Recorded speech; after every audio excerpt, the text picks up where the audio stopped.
The acrid stench of another woman's perfume clings to his shirt collar as he walks through the door. Late again. My stomach churns, a sickening realization washing over me. I thought I knew him, thought what we had was unbreakable. But the evidence is undeniable. "Derek, we need to talk," I say, my voice trembling. "Who is she?" He freezes, his face a mask of guilt and panic. "Tanya, it's not what you think." "Don't lie to me," I shout, hot tears stinging my eyes. "How long has this been going on?" Before he can answer, my phone buzzes with a text from my sister Melinda. "I'm so sorry you had to find out this way. I've known for months, but didn't know how to tell you." Months. My head spins as the betrayal slices deeper. Not only my husband, but my own flesh and blood kept this from me. I confront Melinda, demanding answers. She arrives at my house, a smirk playing at the corners of her mouth. "Poor, naive Tanya," she sneers. "Did you really think your perfect little life would last forever? Wake up, sis. Men like Derek don't change." "How could you not tell me?" I cry. "I'm your sister." Melinda laughs, a cruel, hollow sound. "And watch you play the happily married housewife while I'm still single? You had it coming." Her words are a twisted knife in my heart. I realize our bond is nothing but a facade, a mask for the resentment seething beneath. In the weeks that follow, my life unravels thread by thread. Derek moves out, leaving me to pick up the pieces of our shattered 15-year marriage. Late-night arguments devolve into screaming matches as we battle over every asset, every scrap of our once-shared existence. The divorce is a blur of meetings with stone-faced lawyers and astronomical bills that drain our savings. Our son Caleb becomes a pawn, caught in the middle of the ugliness. When the dust settles, I'm a husk of my former self. The comfortable middle-class life I took for granted is gone, replaced by the grim reality of single motherhood. With nowhere else to turn, Caleb and I temporarily move in with Melinda. She welcomes us with open arms and honeyed words, but I see through the charade. Every supposed act of kindness is laced with subtle jabs, reminding me of my reduced circumstances. "Chin up, sis," she says with faux sympathy. "I'm sure you'll land on your feet." But let's be honest, Derek traded up. Can you blame him? Her barbs burrow under my skin like parasites, feeding on my misery. I want to lash out, to scream until my lungs give out, but I need her, and she knows it. As the weeks drag on, Melinda's poison drips steadily into my psyche. She regales me with stories of Derek's past indiscretions, painting him as a monster. "He never deserved you," she insists, stoking the flames of my resentment. "You gave him the best years of your life, and he threw it all away. Don't you want to make him pay?" The hatred takes root, sprouting thorny vines that strangle my heart. Late at night, I lie awake imagining the ways I could hurt Derek like he hurt me. Melinda's voice echoes in my head, urging me on. I never saw the danger on the horizon. I couldn't see the darkness Melinda was leading me into until it was too late. By the time I realized the depths of her true intentions, I was already in too deep. The sister I thought I knew was gone, replaced by a vengeful stranger hell-bent on destroying me. Memories of happier times haunt me as I unpack my suitcase in Melinda's spare bedroom. Derek and I were college sweethearts, our love story the envy of all our friends. We married young, but our bond only grew stronger over the years. He was my rock when I lost my job, holding me as I cried tears of frustration and self-doubt. When his father passed away, I was there to pick up the pieces of his broken heart. Through every challenge, every triumph, we faced it together. But somewhere along the way, the threads of our perfect tapestry began to unravel. Late nights at the office turned into weekend business trips. Intimate conversations were replaced by cold silences and half-hearted excuses. I convinced myself it was just a rough patch, that we'd weather this storm like all the others. How could I have been so blind? Melinda's snide remarks echo in my mind as I stare at our faded wedding photo. "You always were the lucky one, Tanya, the golden child who could do no wrong, but I knew it was only a matter of time before your fairy tale crashed and burned." I think back to all the snubs and backhanded compliments over the years, the way Melinda's smile never quite reached her eyes at family gatherings. She played the role of supportive sister, but I see now that jealousy was eating her alive. "What did I ever do to you?" I confront her one evening, my voice raw with emotion. "Why do you hate me so much?" Melinda laughs, a harsh, grating sound. "Hate you? Oh, Tanya, I don't hate you, I pity you. You built your whole life around a man who never deserved you, and look where it got you." Tears sting my eyes as the truth of her words sinks in. I gave Derek everything, put his needs above my own time and time again, and what did I get in return? betrayal, humiliation, and a shattered future. As the weeks turn into months, Melinda's influence seeps into every corner of my life. She's always there with a sympathetic ear and a ready supply of wine, encouraging me to let loose and forget that bastard. But her version of moving on comes with a price. She drags me to seedy bars and sets me up with sleazy men, laughing off my discomfort. Live a little, sis, she chides. Derek's probably balls deep in his secretary by now. Why should you be the one sitting at home like a sad sack? I try to resist, to hold on to some shred of my former self. But Melinda's voice is always there, whispering poison in my ear. She feeds my anger, my resentment, until it's all I can think about. One night, after a particularly vicious argument with Derek over alimony payments, I break down in Melinda's arms. I hate him, I sob, my body shaking with rage. I hate him so much. Melinda strokes my hair, a wicked gleam in her eye. I know, sweetie, I know. But hating him isn't enough. He needs to suffer like he made you suffer. I pull back, searching her face for any hint of irony or jest, but there's only cold, hard determination. What are you saying? I whisper, fear and excitement warring in my gut. Melinda leans in close, her breath hot against my ear. I'm saying it's time to make Derek pay, and I know just how to do it. Looking back, I can pinpoint that moment as the one where I lost myself completely. The hurt, broken woman I was disappeared, replaced by a creature fueled by vengeance and hatred. Melinda had spent years sowing the seeds of my destruction, waiting patiently for the perfect opportunity to strike. And like a fool, I walked right into her trap, too blinded by my own pain to see the danger ahead. But even then, even as I plotted and schemed with the sister I thought I could trust, I never could have imagined the depths of her cruelty.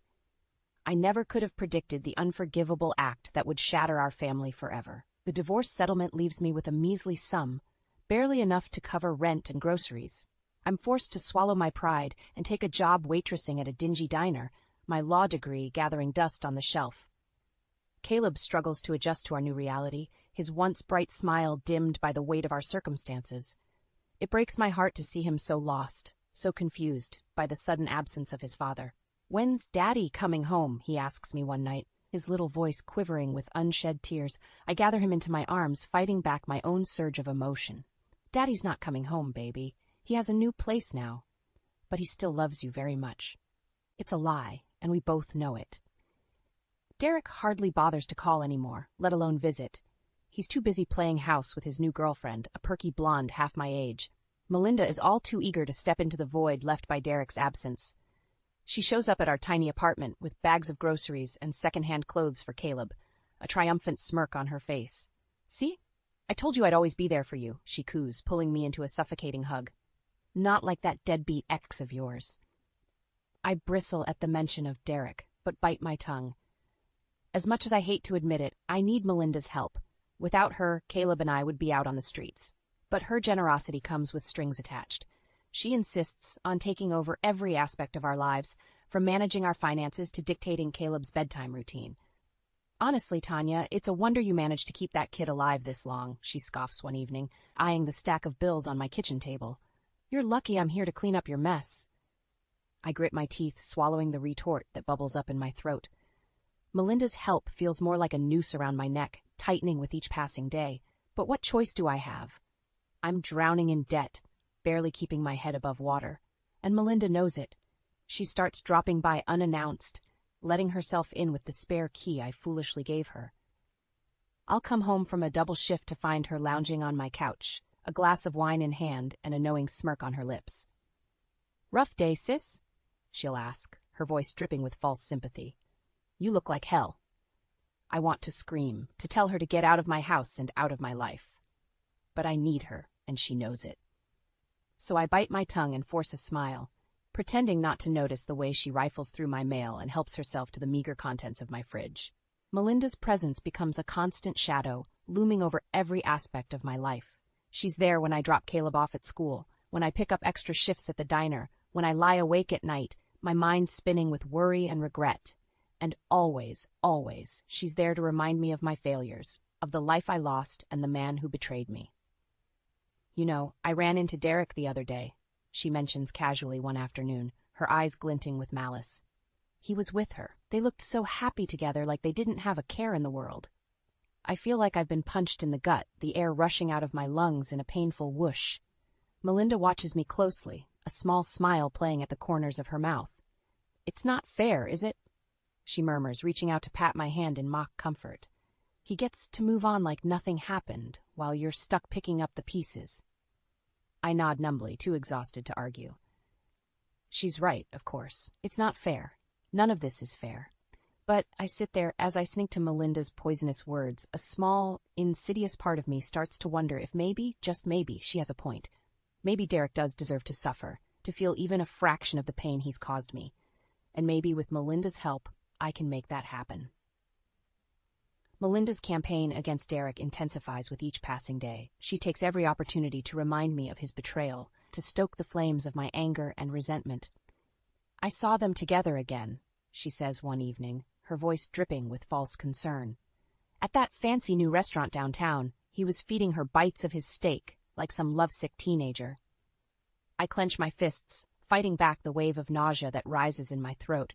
The thought of Derek playing the doting boyfriend to another woman makes my skin crawl. Melinda leans in close, her eyes glinting with a strange intensity. "You know, I heard a rumor about her. Apparently she has a history of going after married men, likes to break up happy families for sport." I frown, unsure whether to believe her, but the seed of doubt has been planted, and I can feel it taking root in my mind. "He never deserved you, Tanya," Melinda continues, her voice soft and seductive. "He's a liar and a cheat, and he'll never change. But you can make him pay for what he did to you, to Caleb." I hesitate, torn between my desire for revenge and the small, rational part of me that knows this path can only lead to more pain. But Melinda is relentless, her words worming their way into my brain like a virus. She tells me stories of women who got even with their cheating exes, who made them suffer the way they'd made their families suffer. "It's only fair," she insists, her eyes gleaming with a manic light. "After everything he put you through, he deserves to know what it feels like to lose everything." I try to resist, to hold on to my sense of right and wrong. But Melinda's influence is too strong, her poison too potent. She starts bringing over legal documents, court records of Derek's past indiscretions. She shows me photos of him with other women, evidence of his long history of infidelity.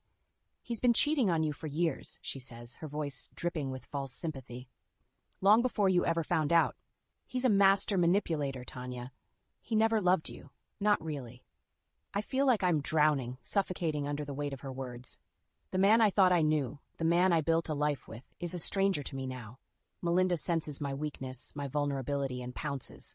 She starts planting ideas in my head, subtle suggestions of ways to get back at Derek. "You could drain his bank accounts," she says casually one day, as if discussing the weather. "Take every penny he has and leave him with nothing, just like he left you." I shake my head, horrified at the thought. But Melinda is persistent, her voice a constant whisper in my ear. "Think about it, Tanya. He's living the high life with his new girlfriend, spending money on fancy dinners and expensive gifts, money that should be going to you and Caleb. It's not right." I try to block out her words to focus on rebuilding my life and being a good mother to my son. But the anger and resentment are always there, simmering just beneath the surface. And then one day, something snaps. I come home to find Caleb in tears, his little face red and blotchy. "Daddy forgot about me," he sobs, his small body shaking with grief. "He was supposed to pick me up from school, but he never came." I feel a white-hot rage building inside me, a fury so intense it takes my breath away. How dare he do this to my child, to our child?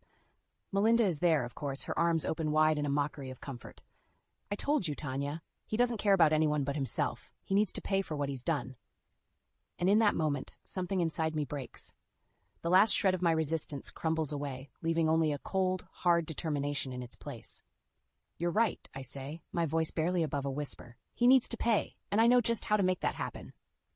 Melinda smiles, a slow, cruel smile that sends a shiver down my spine. "That's my girl. Let's make the bastard suffer." The phone rings, jolting me out of a restless sleep. I fumble for it in the darkness, my heart pounding in my chest. "Hello?" I croak, my voice thick with exhaustion and dread. "Is this Tanya Miller?" A brisk, official-sounding voice asks. "Yes, this is she. What's wrong?" "Ma'am, I'm calling from Mercy Hospital. Your son Caleb has been in an accident." The world tilts on its axis, and for a moment I forget how to breathe. "What kind of accident? Is he okay?" He was hit by a car while crossing the street. He's in surgery now, but his condition is critical. You should come down here right away. I hang up the phone, my hands shaking so badly I can barely dial Melinda's number. She answers on the first ring, as if she's been waiting for my call. Tanya, what's wrong? It's Caleb. I choke out, my voice breaking on a sob. He's been in an accident. Derek was supposed to pick him up from school, but he never showed, and now my baby is in the hospital, and I don't know if he's going to make it. Melinda is silent for a long moment, and then she lets out a low, angry hiss. That bastard! I knew he'd pull something like this. Hang on, I'll be right over. She shows up at my door 10 minutes later, her face set in a mask of grim determination. Let's go, she says, grabbing my arm and steering me towards her car. The drive to the hospital is a blur of flashing lights and blaring sirens. I sit in the passenger seat, my body numb with shock and fear. When we arrive, the doctors take me aside and explain the extent of Caleb's injuries. He has a severe concussion, multiple broken bones, and internal bleeding. They're doing everything they can, but the next 24 hours will be critical. I collapse into a chair in the waiting room, my legs no longer able to support my weight. Melinda sits beside me, her hand on my shoulder in a gesture of comfort that feels hollow and insincere. This is all Derek's fault, she says, her voice low and venomous. If he had just picked Caleb up like he was supposed to, none of this would have happened. I nod, too numb to speak. She's right, of course. Derek's negligence, his selfishness, has put our son's life in danger. Hours pass in a haze of fear and uncertainty. I pace the waiting room, my mind spinning with worst-case scenarios. And then, just when I think I can't take it anymore, Derek bursts through the doors, his face pale and stricken. Tanya, I'm so sorry, he babbles, reaching for me with shaking hands. I got held up at work, and I forgot to call the school. I never meant for this to happen. Something inside me snaps, and before I know what I'm doing, I'm lunging at him, my fists pummeling his chest in a blind rage. You bastard! I scream, my voice raw and ragged. You did this. You put our son in the hospital because you couldn't be bothered to pick him up on time. Derek stumbles back, his eyes wide with shock and guilt. Tanya, please, I'm sorry. I never meant to hurt Caleb. But I'm beyond reason, beyond mercy. All I can see is the image of my little boy lying broken and bleeding on a hospital bed, and the man responsible standing before me. Melinda steps between us, her eyes glinting with a savage triumph. You heard her, Derek. This is your fault. You're a selfish, negligent father, and you don't deserve to be in Caleb's life. Derek opens his mouth to protest, but Melinda cuts him off with a sharp gesture. Save it. We don't want to hear your excuses. Just go, before I call security and have you thrown out. He hesitates for a moment, his eyes darting between us, and then he turns and walks away. His shoulders slumped in defeat. Melinda turns to me, her face a mask of sympathy and concern. You did the right thing, Tanya. He needs to pay for what he's done, and I know just how to make that happen. I nod, too exhausted and angry to argue. In that moment, I would have agreed to anything, as long as it meant making Derek suffer the way he'd made us suffer. Little did I know, I was playing right into Melinda's hands, setting in motion a chain of events that would destroy us all. In the days following Caleb's accident, Melinda is a constant presence at my side. She brings me food, helps me navigate the endless paperwork and insurance forms, and sits with me by Caleb's bedside as he lies unconscious, his small body swathed in bandages and tubes. But even as she plays the role of the supportive sister, I can sense the undercurrent of anger and resentment that simmers just beneath the surface. She takes every opportunity to remind me of Derek's failings, to stoke the flames of my own rage and despair. He's probably out with his girlfriend right now, she says one evening, as we sit in the hospital cafeteria, picking at our tasteless meals. While you're here, watching your son fight for his life, he's living it up like nothing ever happened. I clench my fists, fighting back the urge to scream. She's right, of course. Derek hasn't even bothered to call, to check on Caleb's condition or offer his support. Melinda leans in close, her voice low and conspiratorial. You know, I've been doing some digging. Turns out, this isn't the first time Derek's neglected his parental duties. I frown, unsure what she's getting at. What do you mean? She pulls out a folder, her eyes glinting with a strange intensity. I got my hands on some court records. Apparently Derek has a history of missing visitations, of putting his own needs above his child's. He's not fit to be a father, Tanya. He never was. I flip through the pages, my heart sinking with each damning piece of evidence. Missed birthdays, forgotten school plays. Weekends when Caleb was supposed to be with his father but was left waiting, alone and disappointed. Melinda watches me closely, her face a mask of sympathy and concern. I'm so sorry, Tanya. I know how much you wanted to believe in him, to think that he could change. But the truth is, Derek is a selfish, negligent bastard who doesn't deserve to be in Caleb's life. I nod, too numb to speak. She's right, of course. Derek has proven time and time again that his own needs come first, that his role as a father is nothing more than an inconvenience to be shrugged off whenever it suits him. He needs to pay for what he's done, Melinda says, her voice hard and unyielding. For all the times he's let Caleb down, for putting his own child's life in danger. He needs to suffer the way he's made you suffer. I hesitate, torn between my desire for revenge and the small, rational part of me that knows this path can only lead to more pain. But Melinda is relentless, her words worming their way into my brain like a virus. Think about it, Tanya. He's out there, living his life like nothing ever happened. Like he didn't just put your son in the hospital. Like he didn't break your heart and destroy your family. Don't you want to make him feel even a fraction of the pain he's caused you? I close my eyes, my mind spinning with images of Derek and his girlfriend, laughing and happy while Caleb lies broken and bleeding in a hospital bed. The anger rises up inside me, hot and fierce, until it's all I can feel. Yes, I whisper, my voice barely audible over the beeping of the machines that keep my son alive. I want to make him pay. I want to destroy him the way he destroyed us. Melinda smiles, a slow, cruel smile that sends a shiver down my spine. Good, because I have a plan, a way to hit him where it hurts the most, and when we're done, he'll wish he never laid eyes on another woman. I nod, my heart pounding with a savage anticipation. In that moment, I would have agreed to anything, as long as it meant making Derek suffer the way he'd made us suffer. I didn't know it then, but I was sealing my own fate. By giving in to my anger, my thirst for revenge, I was opening the door to a darkness that would consume us all. And Melinda, with her poisonous words and twisted schemes, would be the one to lead me straight into hell. Melinda's plan is simple, yet devastating in its cruelty. She proposes that we drain Derek's bank accounts, maxing out his credit cards and leaving him financially ruined. He'll be drowning in debt, just like you were after the divorce, she says, her eyes glinting with malice. And when he can't make the payments, when the collection agencies start hounding him day and night, he'll know what it feels like to be truly helpless. I hesitate, my stomach churning with a sickening mix of anticipation and dread. But how? I don't have access to his accounts anymore. Melinda smiles, a slow, predatory smile that sends a shiver down my spine. Leave that to me. I have my ways. Over the next few weeks, she works tirelessly, gathering information and laying the groundwork for our revenge. She spends hours on the phone, sweet-talking bank tellers and credit card companies, posing as Derek's concerned sister-in-law. And then, one day, she shows up at my door with a stack of credit cards and a triumphant grin on her face. It's done, she says, handing me the cards. These are all in Derek's name, but with your address, we can start spending right away. I stare at the cards, my heart pounding with a strange mix of excitement and fear. Part of me knows that what we're doing is wrong, that we're crossing a line that can never be uncrossed. But the anger, the thirst for revenge, is too strong to resist. We start small at first, charging a few $100s here and there. But as the weeks pass, we grow bolder, more reckless. We buy expensive electronics, designer clothes, even a used car, all on Derek's dime. Melinda is a constant presence at my side, urging me on, feeding my anger and resentment. He deserves this, she whispers as we sign for yet another extravagant purchase. He deserves to suffer, just like he made you suffer.